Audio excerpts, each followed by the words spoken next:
Hey everyone, my name is Jed Dearybury, and I am a Skype master teacher in South Carolina here in the United States.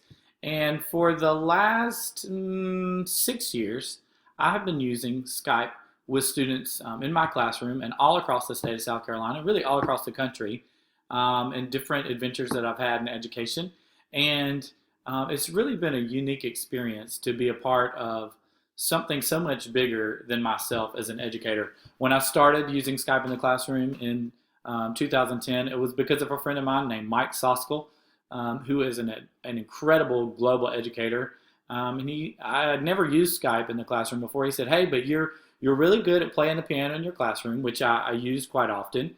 And he said, "I'm doing this global music collaboration, and we're going to have Venezuela and Kenya and Pennsylvania and we want South Carolina in on the call, and we want you playing the piano for us and singing some of the songs you use in your classroom." And I was like, "Okay, what do I do?" And he said, "Download Skype, turn it on, and just have fun." And that was really my first step into using Skype in the classroom. Since then, I've been on tons of mystery Skype adventures, virtual field trip adventures. I've been a guest speaker a few times via Skype, and my classroom was transformed because of Skype in the classroom. It was really a unique opportunity that day with Mike and the people from around the world. I actually ended up leading the Hokey Pokey from my keyboard in South Carolina around the world on 3 different continents. So it was a pretty cool experience to be a part of, and Skype made that possible. Since that time, I've really thought about why you would want to use Skype in the classroom, and there's a top 10 list, if you will, that I came up with of why you should use Skype in your classroom. And I just came up with these, and I'm just going to briefly walk you through these today for the video tutorial. Um, there's lots of different reasons, but number one, and the thing that I worked on really intently in my class was building the classroom community. There's nothing more special to me than having students that love each other, that respect each other, that work well with each other, that communicate, and that have a mutual respect. And part of building that respect and love and compassion for just their fellow humans was having them connect with people from all around the world, meeting new faces, meeting new people, learning about new cultures, learning about new experiences they had never had in our small town here in South Carolina. It really just built the classroom community. It was an overflowing time of just love and compassion for our fellow students, our fellow humans, if you will. So, and that leads right into number two, that as I was building the community in my own classroom, it was really teaching empathy for the students on the other side of our call. Oftentimes we would call areas of the world where people had a different faith than the primary faith of our community, or we were communicating with groups of people who didn't look the same, or have the same foods, or have the same music taste, or there's all kind of differences. My friend Beth Heidemann, who's a Skype master teacher in Maine, she introduced me to this book called Same, Same, but Different, that I often read when I would have a Skype call. And it was about a guy, a little kid in America, and a little kid on the other side of the country, other side of the world, in India. And we're really the same, but we're different. We're same, but different. Traffic in New York City may be different than traffic in New Delhi, but traffic is still traffic, right? And so when I have a Skype call and those moments happen, you learn to just be empathetic for the students on the other side. You learn that they're humans just like you are, with struggles and likes and dislikes and happy moments and sad moments, and you just have a great opportunity to connect with your fellow man, if you will, on the regardless of where they are.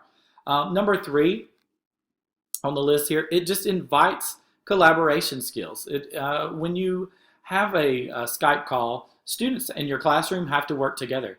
The students on the other end have to work together. If you're doing a mystery Skype, if you're doing a virtual field trip and you have questions, you have to work together to figure out how to ask those questions. A lot of times, mystery Skype calls lead to other opportunities well beyond the call, where students collaborate on projects that are run simultaneously. Maybe you are studying the same piece of literature and you collaborate to do book reports. Maybe you are studying the same topic in science as a class that you met on a mystery Skype, and you want to collaborate on a group science fair project. Skype in the classroom invites those collaboration skills. Number four, It grows your communication skills. Every student that I've ever seen come to the camera learns very quickly the importance of communicating. If the student walks up to the camera and they mumble their question or they mumble their comment, very quickly they realize, hey, I've got to speak up. I've got to speak more clearly. And it not only helps them for the Skype call, it helps them in their everyday speaking in front of a class, speaking to their classmates, speaking to the adults that may visit their room. Skype calls just help that grow tremendously. Number 5 here, it utilizes innovative technology. How amazing is it that we can use a tool like Skype and beam our classes around the world just like that? I remember when I started teaching, the most innovative technology that I had my first year was a magnetic chalkboard. And I remember when I got a dry erase board, I thought it was the most amazing thing that I could use dry erase markers and my overhead at the same time. And then all of a sudden, I had this tool come into my classroom not long after that, an interactive whiteboard, and soon followed Skype in the classroom, video conferencing. It's just amazing the technology that we have, and you want to be utilizing this and showing kids and you know what, other teachers in your building how to utilize innovative technology for the sake of learning. Next is number 6. Skype often involves real world scenarios. When I talk about this one, I think about my friend Andrea Friend, who's a teacher in Kansas, and Mike Soskell that I mentioned, and the way that they helped my friend Livingston Kagode in Kenya with real world scenario in his school in Kenya. The students there needed water purification systems because their water was contaminated, and the students in Kansas and Pennsylvania developed a plan to teach them how to clean their water, and it turned into this huge project called Project Link, L-I-N-C. You should look it up, Project Link, L-I-N-C. You should take a quick Bing to find that and see what that was all about. But it was a real world scenario that developed, and solutions to the problem were developed because of the Skype call. It's really a unique experience that happened solely because of Skype. Number 7, it takes students to places that they may never go. Raise your hand out there if you've ever been to Antarctica in person, live on the ice. I've never been. I probably will never go. That's a trip maybe I'll take one day. Who knows if travel will turn around and we'll be able to make that trip easy. But I've been there via Skype. I've never been to Kenya. I've never been to, the Lisbon Zoo. I've never been to a sea turtle hospital. I've never been to see the elephants from the retired elephants from Ringling Brothers in person. But I've been to all of those places via Skype. Those are places that my students will probably never go. And I want to take them on those places. I want to take them around the world, especially small town South Carolina. I want to have opportunities for my students to see the world well beyond our small town. And Skype helps me to do that. Number 8, Skype really, it creates problem solvers.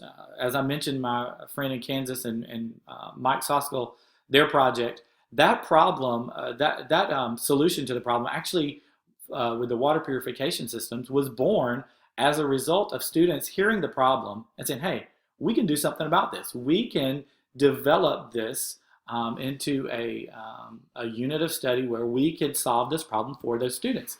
And so they really, Skype creates those problem solvers. Whenever you are doing a mystery Skype, the problem is you don't know where the other person is. You have to solve that. When there's a virtual field trip, almost always there's questions that arise that lead to, I wonder about this, I wonder about that. And it really develops the students' problem-solving ability. Number 9, Skype in the classroom engages every student. At first thought, you said, well, how is this different than watching a movie? It's different because it's live, it's interactive, and students are so keyed in to every moment. A couple of weeks ago, I took a class on a virtual field trip to a bee farm in Maryland. And the lesson was supposed to last about 30 minutes. And honestly, it went for about an hour and 10 minutes because the students were so engaged. They were hanging on the bee farmer's every word. And they had questions and questions and questions and more questions. And the lesson just continued going because they were so engaged. Had I put on a movie about beekeepers, they would have watched that movie. The movie would have been over. They may have had questions, but they wouldn't have found answers through a live expert on the other side. So it's very important that you engage every student And that's what Skype does. And number 10, this is just one of the most important things for me, is that it makes the day fun. So many times when I was in school, school I thought kind of was boring. And Skype in the classroom, man, it just makes the day electric. Students are charged, they're energized. There's a buzz in the hallways. In middle school, where I've visited before and taught teachers how to use Skype in the classroom there, man, the middle school students are talking about it at lunch. They're talking about it out on the recess time, in between classes. Man, we got to do this cool thing with Skype. It creates a fun atmosphere in your classroom, in your school, that you want to make sure that you bring in to every classroom that you can, that you teach, every opportunity that you get, you want to bring that in. So these are just my top 10 reasons that I think you should be using Skype in your classroom. Hopefully something you heard clicked in your brain, resonated with you, and said, you know what, I need to do more of this. I need to bring Skype into my classroom. And hopefully you'll just log off of this video tutorial, go to skype.com, download the software, go to education.microsoft.com and create your account there and get going with us. If you need any help, feel free to reach out to me on Twitter. It's at Mr. Dearybury1. You can find me in the Microsoft education community, and I would be happy to connect with you via Skype and help you to be on your way to becoming a globally educated educator, a globally connected educator. Thanks so much for joining us today, and we will see you next time. Thanks.